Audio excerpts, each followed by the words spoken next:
Good morning, campers. It's War Machine. How we doing? I am down in the pit, and today, let me fix this real quick. Today, we're going to do a video on bench press. I've been talking about it for a while. It's finally here. The reason it took so long was because I had to figure out the kind of format I wanted to use because there's a lot of information. But before we get into that, I need you to do a few things for me. Like, follow, subscribe, change those notification settings so when I make videos, you get to see them. Second, head on over to Chaotic Squirrel Creations. Their logo is going to appear in one of these places. I'll put it in a little while, and the URL is going to be down here. To make all kinds of cool stuff. They can do screen printing. They can make things like water bottles, coffee cups. They can do a thing called a cold smoke tumbler. And if you're in alternative recovery methods like I am, it's huge and it's wonderful. Go over there, check it out. There's a ton of stuff. They made my Fat Guy Fitness hoodies, and they're so beat up because I wear them all the time because I love them. So go on over there and check them out. Okay, so let's get into what we're going to talk about here. Today we're going to discuss the bench press. We're going to talk about the ABCs of the bench press. We're going to talk about alignment, breathing, and control. We're also going to talk about load position. We're going to talk about path of the bar, and we're going to discuss how it's an exercise that starts with a leg drive to finish cleanly. And excuse me, I was up last night watching UFC. How it starts with a leg drive and finishes cleanly in the rack. So this could be a little bit different format. There's going to be some pictures. There's going to be some voiceover stuff. There might be a video. There may not. I haven't figured that part out yet. It's not all me though. I found some images online, so I will tag the people who supplied them, and that way I make sure they get credit. So why don't we go ahead and get started on the bench press, and we're going to do it with, we'll start with voiceovers and photos, so stay right there. This is Ryan Matthias, and he is showing you when you lay down on the bench where you should be. Now, the bar is currently over his, it looks like it's over his nose because the view's a little odd. But when it's racked, it's going to be over his eyes or his lower forehead. And that way, that's a very good starting position. That way there, when you go through your liftoff and you bring the bar out to begin the descent, it's located right where you want it to be.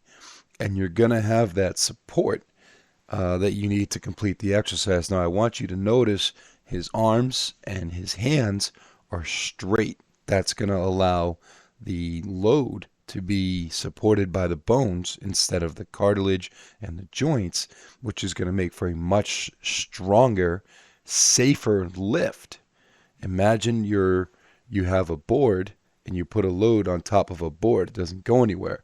But if you cut that board at even a little bit and you rotate that load back some, it's gonna flex, it's gonna bend, and it's gonna snap. And actually, I've got a photo up here that I want you guys to take a look at. Hold on one second. So this is what I was talking about. When you look at the hand placement on the bar, you can clearly see the three differences in the hold. On the left, you have a common mistake of the bar being forward, and it's putting all that tension on the wrist, and you get that flexion coming up from the bottom of the forearm. And that blue arrow is going to indicate the force. On the right, you have the exact opposite, where it's going backwards. Again, same flexion, same force, but in the middle, you have the neutral grip, which is what you want because that's going to give you bone support. It's not going to be painful in that wrist or elbow joint, and it's going to allow a much smoother and safer movement with that bar. Here is a photo of what that's actually going to look like. As you can see, my shoulders are screwed into the bench. My arms are straight. They're fully extended and locked. I've got the wrist support on there. My feet are tucked back under my hips, and that's giving me stability and control on the bench. What we're going to look for after this is we're going to look for arm position throughout the movement, and we're also going to look at breathing. Now, breathing is a huge aspect of this. When we're at the top, we take a big breath in, and we're actually going to be bracing against that belt. Take it out of the pins, big breath in, drive it down, drive it up, control and alignment. We're driving from the feet, through the hips, through the shoulders, all while bracing, and we rack it nice and easy with control. So we're back down here in the basement, and I'm going to put a couple of things up over my shoulder that I want you guys to kind of pay attention to, and it's hard to see it in the video, which is why I'm going to show you. So over my shoulder here, you're going to see a card, and it's going to say bench press arch. Now, what this thing is going to talk about is it's going to talk about how to set your arch, how to execute a lift with your arch, and how to drive through so that you can use every aspect of your body from your feet all the way through your shoulders and your arms, and of course hitting the hips for driving power and all that. So the first thing I want you guys to take a look at here is you're going to see the bar and you're going to see a little stick dude. We're going to start with the bottom left corner. So it's going to feet or toes planted firmly. Now that's going to depend on your lifting style. Some people use a full foot position on the floor. So here's the floor, here's your foot. And if you do powerlifting competitions, different federations require different things. Me personally, and I'm fortunate enough that the Powerlifting Federation Revolution Powerlifting Syndicate allows us to use our toes instead. USA Powerlifting is whole foot. So this would be the floor, and my toes would be right here leading up to the body. So, and then the very next thing, as you move up, you're going to see glutes flexed and anchored. So you want your butt squeezing and anchored to that bar. To that bench. Now, depending on, again, if you train to do competitions or if you're just training because you're training or if you're just having fun, this is going to be a little bit different. In a competition, as long as the curvature of the buttocks meets the leg, the upper leg, as long as that area is attached to the bench, or, this is a weird one, as long as the curvature of the buttocks where it reaches the back is attached to the bench, that's still considered your butt on the bench. So we're going to squeeze that, and we're going to keep the smallest amount possible on there. That's going to help us drive through the hips. If you keep moving to the right, you're going to see expanded chest at the top of the lift. Right when you before you take it out of the pin, or the rack, it's a big breath in. Then you come out and you come over. Okay, and then it's then before you start your descent, you're topping off that air and you're driving it down into that entire thoracic cavity. So basically from the hips to the shoulders, and you're going to brace against that belt. You're going to have, if you look down here on the bottom, your lats are going to be engaged as a sturdy shelf, and your shoulders are going to be anchored and retracted. The way I like to look at that is when I get on the bench, I basically, when I'm laying there, I push against my feet, which are going to be beneath my hips, to help set the lower arch. And then what I'm going to do is I rotate my shoulders down and into the bench like I'm screwing into the bench. That's going to engage the shoulders. It's going to retract them, put them in my back pocket. And then right when I'm ready to lift, I'm trying to squeeze that bench with my lats. And what that's going to do, anybody who understands what the lats are, they start here and they run down the entire length of the back, almost to the hip. So if you use those and you squeeze the bench along with your hips, with your shoulders, you're going to be able to engage those. Now, no axial loading. Basically what this means is we just want the load to be directly over the main mover. So when that bar comes down, if you're only training just to have a good time and to be able to bench press well, then you're going to want it to come down right around that nipple line. Some folks a little higher, some folks a little bit lower. But if you're training to compete, you want that bar to come down anywhere really above the belt is fine. I've seen some guys like at the top of the chest. I don't recommend it because you don't really get a ton of pec action, I guess, when you're doing that. But as long as you're doing those those few things there, you're gonna be able to get a pretty good load and You're going to be able to, you're going to be able to move a pretty good load, and that's how we're going to set and execute the arch. Now, the other thing I want, well, there's a few other things, but one of the other things I wanted to point out is this part right here. It's going to show you over my shoulder here. You're going to push yourself away from the bar. Don't just push the bar up, because if you just push the bar up, you're basically undoing all of that lateral movement that you had set up, and you're taking your shoulders up. If you push yourself away from the bar, so as you're pushing the bar up, you're pushing down, it's going to keep those shoulders engaged on that bench, and it's going to allow for a much smoother and quite possibly stronger lift. The other thing is, if you look on the pictures up here, you're going to see the guy on the right who's just pushing the bar up. He's taking his whole body out of it and just putting it on the bench. The guy on the left who's pushing away from the bar is keeping not only his shoulders and lats engaged, but he's keeping those hips and legs engaged, and he's keeping a nice arch to do it. And if you put a belt on there and you get a deep breath, you can kind of see what's what. So that was something that was very, very important, and I really wanted to talk about it here. And then the very last thing we're going to do is I saved this one for last on purpose. Give me a second here to find it. I'm doing things a little bit differently. Oh, actually, you know what? We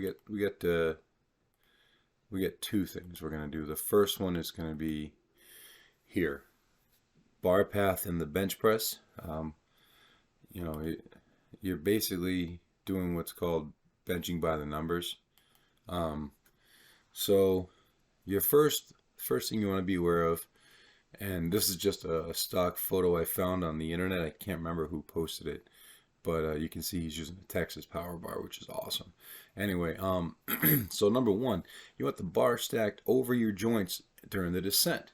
We talked about that. Number two, you're going to drive the bar back up and over the face. So you'll be able to, if you look here at the yellow arrow, it does kind of one of these things, like an ascending arc.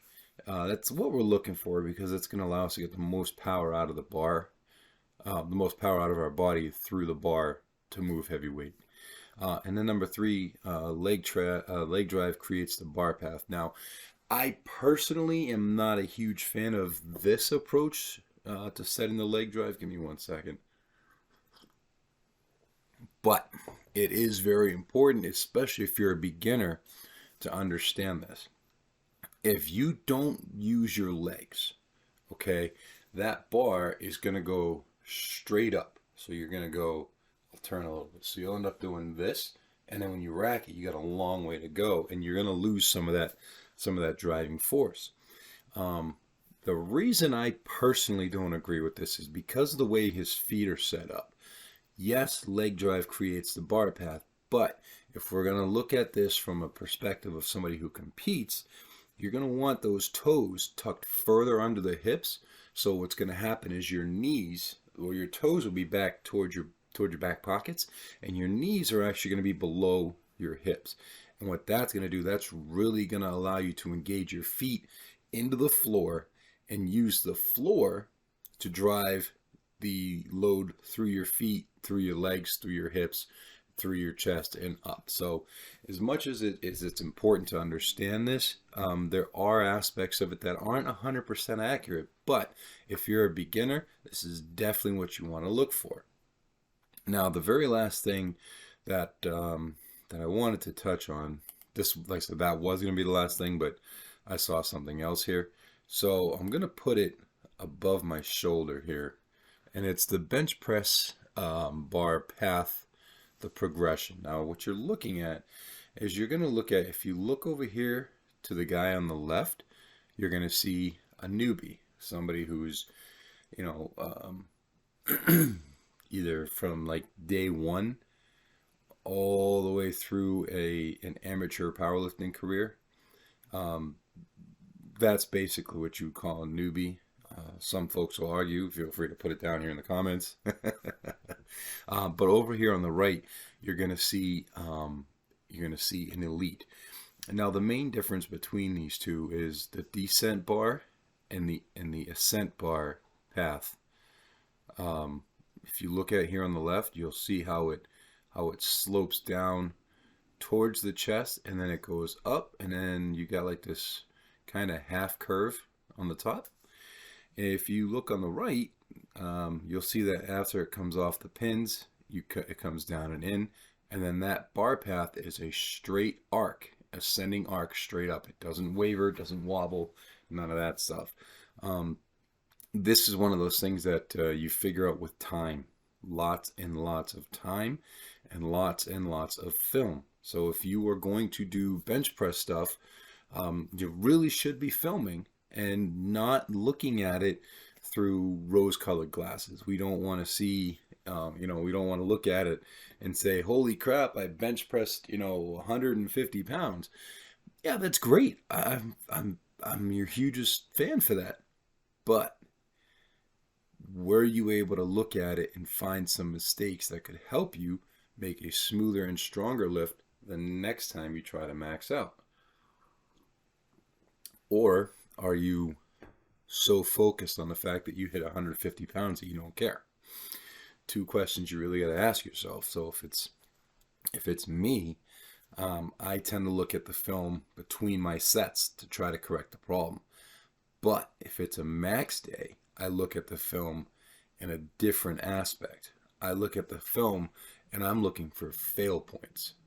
Okay, and sometimes I'll wait a day or two before I do that, so that the awesome feeling of executing a huge lift has time to dissipate and I can actually focus on what I'm doing. So the last thing I wanted to touch on with this is, when it comes down to bench press, really it's going to be part of what's comfortable for you. Now, when you look at this photo that I'm going to put up here above my corner, or above the corner, it's a straight on shot of my arms, and you can see that they kind of go out in a V from my body, and that's because of my hand positioning to engage the most optimal portion of my chest, tris, lats, delts, and back. But I wanted to show you in this photo here, look at the arm positioning. Okay, we get down, the arm is a 45-degree angle with the wrist. The elbows actually stop even with the bench and they don't go any further, and that's because I've got a big breath in the chest. And if you look at my toes, you can actually see that they're getting ready to drive right through the lift. So, oh yeah, other thing, my elbows are flared at the bottom. Some folks don't like flared elbows at the bottom. I have found that for me personally, that's going to help me get that drive off the chest, and it's going to allow all of this. So you can literally see right here.